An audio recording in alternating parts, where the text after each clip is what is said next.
നമസ്കാരം, good evening. Film ഫ്രീക്സിലേക്ക് ഏവർക്കും സ്വാഗതം. Latest film box office collection റിപ്പോർട്ടുമായിട്ടാണ് ഫിലിം ഫ്രീക്സ് ഇന്ന് വീഡിയോ ചെയ്യുന്നത്. ആദ്യമായി നമ്മുടെ ബോളിവുഡിൽ നിന്നുള്ള ഒരു സിനിമയാണ്. അജയ് ദേവ്ഗൺ നായകനാക്കി ബോളിവുഡിൽ ഈ മാസം 8-ാം തീയതി റിലീസ് ചെയ്ത ചിത്രമാണല്ലോ ഷെയ്ത്താൻ. പോസിറ്റീവ് ആൻഡ് എബോ പോസിറ്റീവ് അഭിപ്രായം നേടിയ സിനിമ ബോക്സ് ഓഫീസിൽ വമ്പൻ പെർഫോമൻസ് ആണ് കാഴ്ചവെച്ചുകൊണ്ടിരിക്കുന്നത്.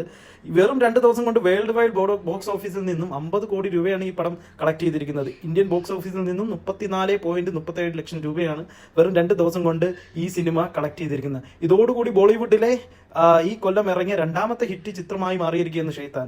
അടുത്തതായി നമ്മുടെ തെലുങ്ക് ഫിലിം ഇൻഡസ്ട്രിയിൽ നിന്നുള്ള സിനിമയാണ് ഗാമിക്ക് എബോ ആൻഡ് അവറേജ് ഒപ്പീനിയനാണ് റിലീസിന് ശേഷമുള്ള റിവ്യൂ. എങ്കിൽ കൂടിയും ഇതിന്റെ ടെക്നിക്കൽ സൈഡിനെ കുറിച്ച് വളരെ അപ്രിസിയേഷനാണ് റിവ്യൂവേഴ്സിൽ നിന്നും പ്രേക്ഷകരിൽ നിന്നും നമുക്ക് ലഭിച്ചിരിക്കുന്നത്. ഇതോടുകൂടി 2 ദിവസം കൊണ്ട് ഈ സിനിമ 15.57 ലക്ഷം രൂപയാണ് ബോക്സ് ഓഫീസിൽ നിന്ന് കളക്ട് ചെയ്തിരിക്കുന്നത്. അടുത്തതായി മോളിവുഡിൽ വരികയായിരുന്നെങ്കിൽ റെക്കോർഡ് ബ്രേക്സ് ആണ് ബോളിവുഡിൽ നടന്നുകൊണ്ടിരിക്കുന്നത്.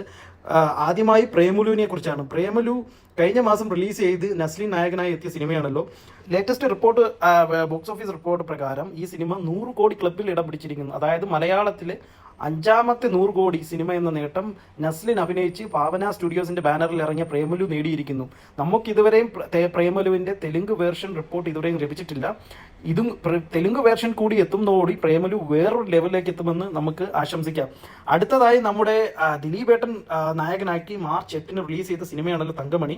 Below average and average reviews കിട്ടിയ ഈ പടം ഏകദേശം 20-25 കോടി മുതൽ മുടക്കിലാണ് ഇറങ്ങിയ സിനിമയാണ്. കഴിഞ്ഞ 2 ദിവസം കൊണ്ട് ഈ പടം നേടിയത് ആകെ 1.50 ലക്ഷം രൂപയെ മാത്രമാണ് കേരള ബോക്സ് ഓഫീസിൽ നിന്നും. വേൾഡ് വൈഡ് ഏകദേശം 2-2.5 കോടി ആയിരിക്കും എന്നാണ് വിചാരിക്കുന്നത്. കാരണം നമുക്ക് ഇതുവരെയും അതിന്റെ അപ്ഡേറ്റ് കിട്ടിയിട്ടില്ല. ഈ പെർഫോമൻസോടുകൂടി ദിലീപ് ഏട്ടന്റെ ഈ പടം ഡിസാസ്റ്റർ സ്റ്റാറ്റസിൽ നിന്നും വളരെ വളരെ കഷ്ടപ്പെടേണ്ടി വരും ഫ്ലോപ്പ് സ്റ്റാറ്റസിലെത്താൻ. സോ ഫസ്റ്റ് വീക്കെൻഡ് ആയിട്ട് കൂടിയും ദിലീപ് ഏട്ടന്റെ ഈ പടത്തിന് ഒരു പോസിറ്റീവായിട്ടുള്ള പ്രോഗ്രഷനും ബോക്സ് ഓഫീസിൽ നമുക്ക് കാണാൻ സാധിക്കുന്നില്ല.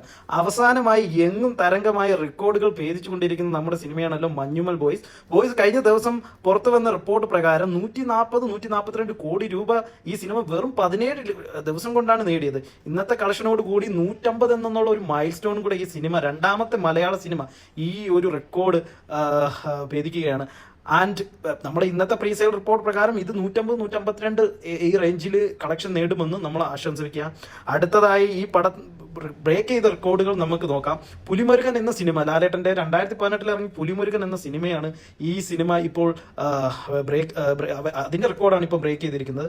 ഇനി വെറും 20-25 കോടി രൂപയും കൂടെ കളക്ട് ചെയ്താൽ നമുക്ക് ഇങ്ങനെ ഈ ഒരു ട്രെൻഡ് അനുസരിച്ച് അനലിസ്റ്റുകളെല്ലാം പറയുന്നത് വെറും 5-6 ദിവസം കൊണ്ട് മലയാളത്തിൽ തന്നെ എക്കാലത്തെയും ഏറ്റവും കൂടുതൽ കളക്ഷൻ നേടി സിനിമ എന്ന റെക്കോർഡ് ബോയ്സ് കരസ്ഥമാക്കാൻ വളരെയധികം ചാൻസ് ആണ്. ഇത് 200-ലൊന്നും നിൽക്കില്ല, 250 കോടി എത്തുമെന്നുള്ള ഒരു പ്രതീക്ഷ നമുക്ക് ആശംസിക്കാം.